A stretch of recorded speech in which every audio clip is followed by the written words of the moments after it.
Hello students, welcome back to my channel trigno physics.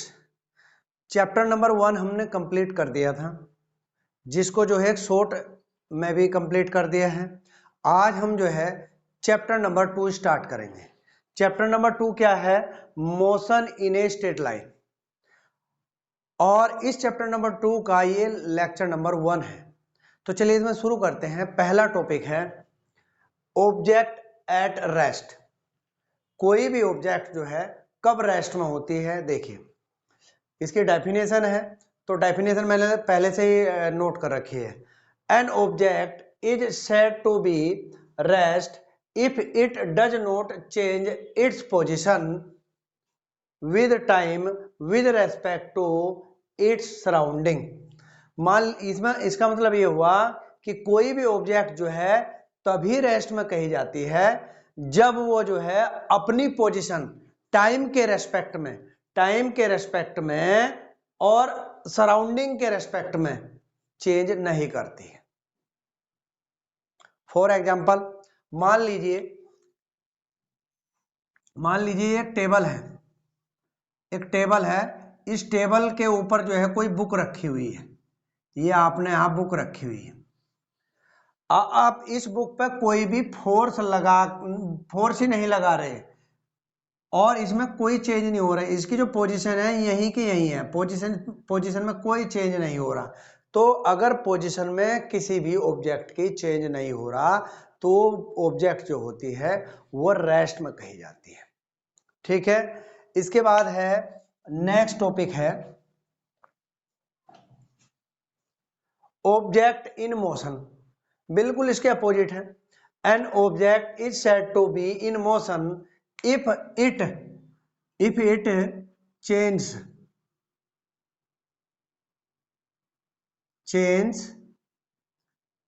It's position. देखिए इसकी position को change कर रही है विद टाइम के साथ, with time with respect to, इसको शॉर्ट में विद रेस्पेक्ट टू बोलते हैं, with respect to its surrounding.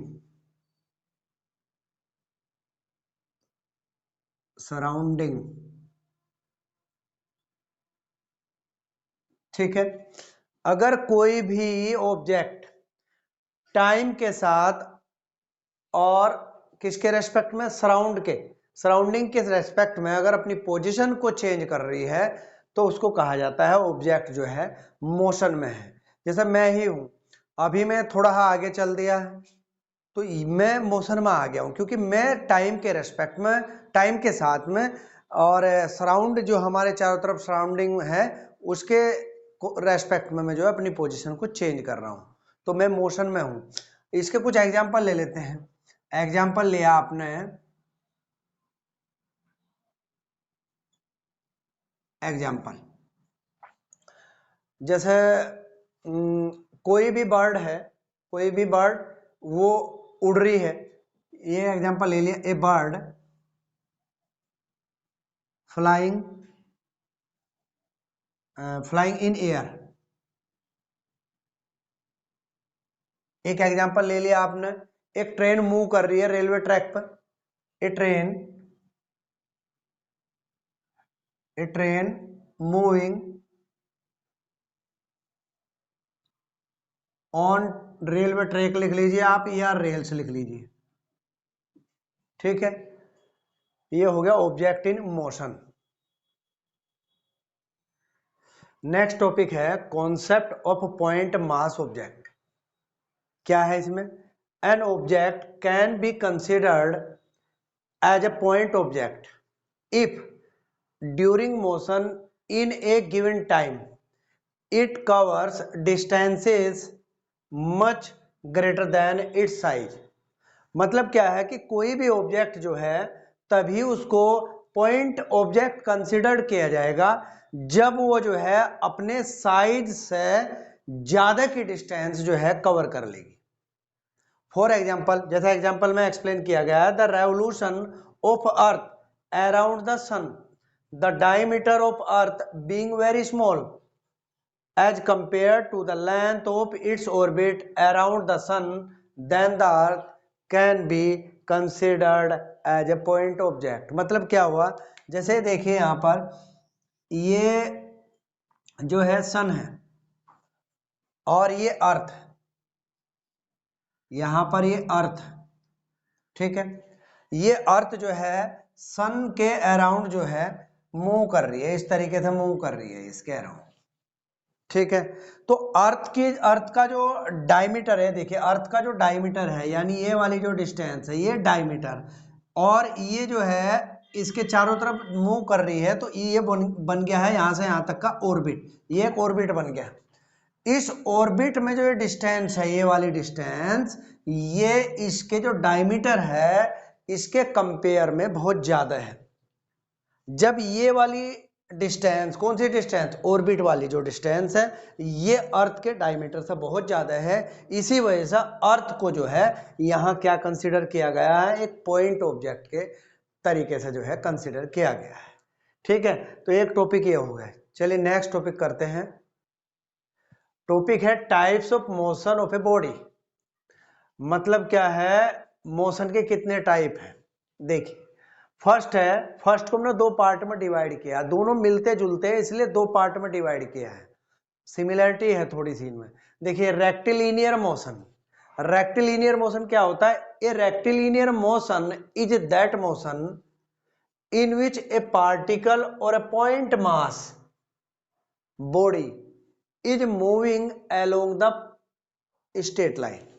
यानी कोई भी पार्टिकल अगर एक स्ट्रेट लाइन के अलोंग मूव कर रहा है तो वो मोशन जो होगी आपकी रेक्टिलिनियर मोशन होगी। इसी से मिलता हुआ देखिए ये है ट्रांसलेटरी मोशन। ट्रांसलेटरी मोशन क्या है, देखिए इसको समझिए। A translatory motion is that motion in which a body which is not a point mass. मतलब बॉडी होनी चाहिए, पॉइंट मास नहीं होना चाहिए। Body is moving such that all its constituents particles move along a parallel straight line. मतलब क्या है, ऊपर वाले में तो पार्टिकल को मूव करा जा रहा था, इसमें क्या कराया गया, बॉडी को।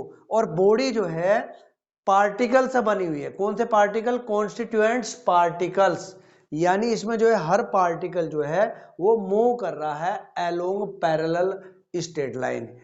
पैरेलल स्ट्रेट लाइन के अलोंग जो है क्या कर रहा है, मूव कर रहा है। कौन कर रहा है, बॉडी के जो कॉन्स्टिट्यूएंट्स पार्टिकल्स है वो मूव कर रहे हैं।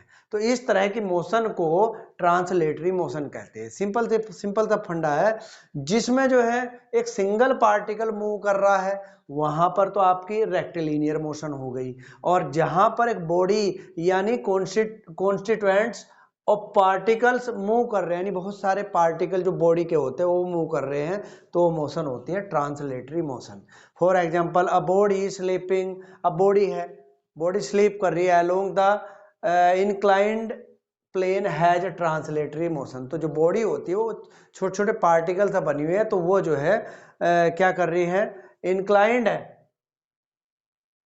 इंक्लाइंड हैज ट्रांसलेटरी मोशन, यानी वो मोशन क्या होगी, ट्रांसलेटरी मोशन होगी। अच्छा थोड़ा ध्यान देना, सर्कुलर मोशन और नेक्स्ट है रोटेटरी मोशन, ये भी मिलते जुलते हैं। देखिए यहां पर किसमें है, along a straight line move कर रही है, यहां पर एक पार्टिकल है, यहां पर क्या है, यहां पार्टिकल्स को जो है कंबाइंड करके एक बॉडी बना दी गई।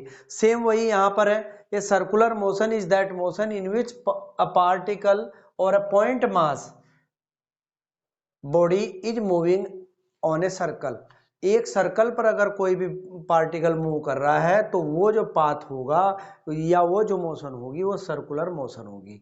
और रोटेटरी क्या होगी, रोटेटरी होगी, a rotatory motion is that motion in which a body which is not a point mass. Body जो होती है, बॉडी होनी चाहिए, वो पॉइंट मास नहीं होना चाहिए। Is moving such that all it's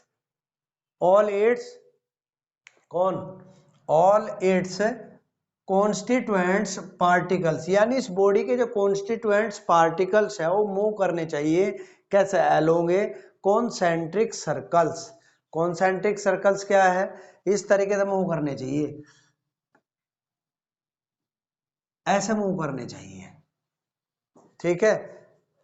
जैसे यूं चल रहे हो, यूं, जैसे ये बॉडी यूं चल रही है, यूं ऐसे, अगर ऐसे चलेगी तो इस पेन के जितने भी पार्टिकल्स है वो एक कॉन्सेंट्रिक सर्कल पर क्या कर रहे हैं, मूव कर रहे हैं, ठीक है। तो इस तरह की जो मोशन को बोलते हैं वो बोलते हैं रोटेटरी मोशन, ठीक है। सीधी सी बात है, एक स्ट्रेट लाइन में मूव कर रहा पार्टिकल, यहाँ पर कॉन्स्टिट्यूएंट्स पार्टिकल जो है वो भी स्ट्रेट लाइन में, ये होगी ट्रांसलेटरी। यहाँ पर सर्कुलर क्या है, सर्कुलर में भी वही है, पार्टिकल जो है सर्कुलर पाथ पर मूव कर रहा है।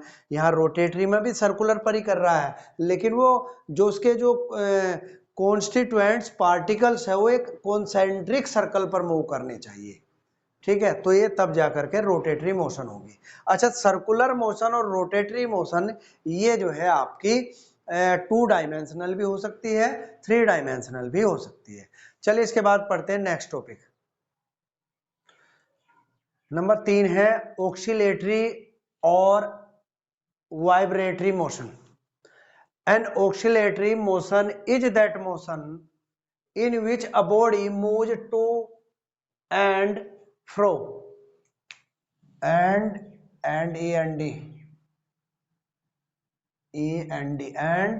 fro or back and forth repeatedly about a fixed point in a definite interval of time। मतलब क्या है, इसका एक एग्जांपल देख लेते हैं। The motion of the pendulum of a wall clock is oscillatory motion. मतलब क्या है, कोई भी पेंडुलम है, जैसे मान लीजिए ये पेंडुलम है, ये यहाँ पर लटका हुआ है, इसको अगर आप यहाँ छोड़ते हो तो ये ऐसे मूव करता है, ऐसे, ठीक है। तो ये किसी भी फिक्स पॉइंट से इधर भी जा रहा है उधर भी जा रहा है, तो इस टाइप की मोशन को जो बोलते हैं, क्या बोलते हैं, ऑक्सीलेटरी या वाइब्रेटरी मोशन बोलते हैं, ठीक है। नेक्स्ट टॉपिक है मोशन इन 1, 2 एंड 3 डायमेंशंस। देखिए ये क्या है, सिंपल है, 1 dimensional motion. The motion of an object is said to be 1 dimensional. किसी भी ऑब्जेक्ट की मोशन को 1 डायमेंशनल तभी बोलते हैं if 1 out of 3 coordinates specifying the position of the object changes with respect to time. Motion of a train along a straight railway track. मतलब क्या है, हमारे पास जो है 3 कोऑर्डिनेट एक्सिस होते हैं, x axis, y axis and z axis.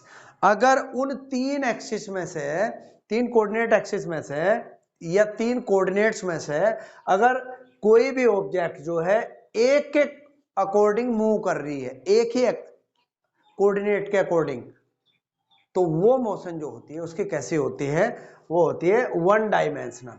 इसके बाद जैसे ट्रेन है, ट्रेन जो है एक ही एक्सिस के कोरस्पॉन्डिंग चलती है। जैसा दूसरा हमारा टॉपिक है 2 डायमेंशनल